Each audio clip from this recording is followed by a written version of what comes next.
Hey, good morning, everyone. Happy Thursday morning to you, and welcome back to Morning Musings. My name is Don K. Preston. I am the president of Preterist Research Institute of Ardmore, Oklahoma. We're in the midst of a study of the Great Tribulation in Matthew chapter 24. Jesus said, as he was answering the disciples' question, now this is critical to understand. He has predicted the fall of Jerusalem. The disciples asked, tell us when shall these things be? What shall be the sign of your coming, or parousia, and the end of the age? His answer includes, his answer includes the abomination of desolation and the great tribulation. And he said in verse 34, all of these things shall come upon this generation. Or this generation shall not pass until all of these things come to pass. Okay, so what I've been sharing with you over the last few days is how Isaiah chapter 2 through 4, a united prophecy, predicted the last days. It predicted the judgment of Jerusalem in the last days, and it predicted the day of the Lord in the last days, when men would run to the mountains, hide in the caves and the rocks, and say, fall on us and hide us from the day of the Lord. Now look, I probably should have gone into a little bit more detail about the use of Isaiah chapters 2 through 4 in the New Testament. But very briefly, let me just point this out, okay? In Luke chapter 23, 28 to 31, as I've already noted, Jesus applies Isaiah 2 through 4 and the prediction of the day of the Lord when men would run to the hills and flee from the presence of the Lord. Jesus applied it to AD 70. Well, guess what? In 2 Thessalonians chapter 1,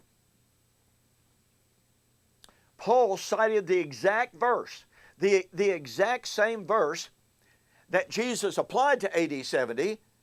Paul quoted that same identical verse in his prediction of the coming of the Lord to vindicate the martyrs. What's Isaiah 4 about? Vindication of the martyrs. And Paul quotes from the same verse that Jesus applied to AD 70 to promise the Thessalonians, who were being persecuted for their faith in Jesus, and he promised them relief from that persecution, quote, when the Lord Jesus is revealed from heaven. Now, if Jesus applied Isaiah chapters 2 through 4 to AD 70, and Paul promising the Thessalonians relief from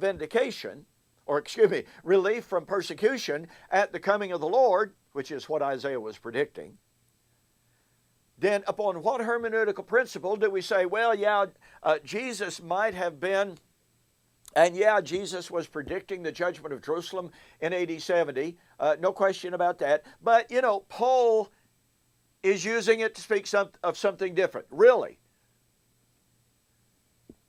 That means that Paul is radically changing, radically altering the application of Isaiah chapter 2 that Jesus, his Lord, made. Where does he tell us he's changing that application? Now, since Jesus applied Isaiah chapter 2, 19 and following, the last days, day of the Lord, for the vindication of the martyrs, since Jesus applied that to AD 70, then since Paul is talking about the last days, day of the Lord, for the vindication of the martyrs, quoting Isaiah chapter 2, 19 and following, then anyone that wants to put 2 Thessalonians chapter 1 into our future bears the full load of responsibility to demonstrate that Paul is using Isaiah chapter 2 through 4 in a way dramatically, drastically, and radically differently from how Jesus applied it. Oh, but that's not all. In Revelation chapter 6, John saw the souls of those who had been beheaded and shed their blood for the cause of Christ. And they cried out, how long, O Lord, holy and true, do you not avenge us on those who are on the earth? And they were told, or given white robes, and told to rest for a little while, until their fellow servants who should be slain as they were should be avenged. Oh, what do we find next? Revelation chapter 6, 12 and following. A direct quotation of Isaiah 2:19, the exact precise verse that Jesus applied to AD 70.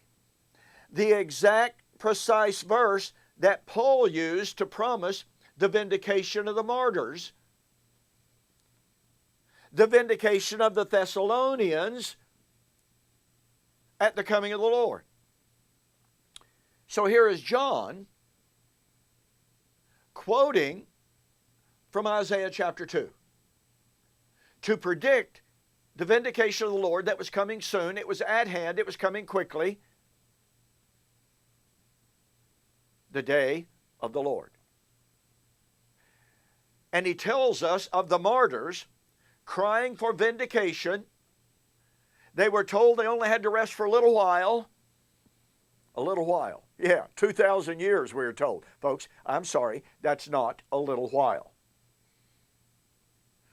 Until their fellow brethren who should be slain as they were should be fulfilled. Let's see. Jesus said that Israel would fill up the measure of their sin in that generation, be destroyed in that generation. Paul was talking about Jewish persecution of the saints at Thessalonica. In that persecution, they, the Jews, were filling up the measure of their sin, 1 Thessalonians 2:14 to 16, and judgment was about to fall on them at the day of the Lord. And here is John speaking of the Jewish persecution of the church. I mean, after all, that persecution was coming from Babylon, the city where the Lord was slain,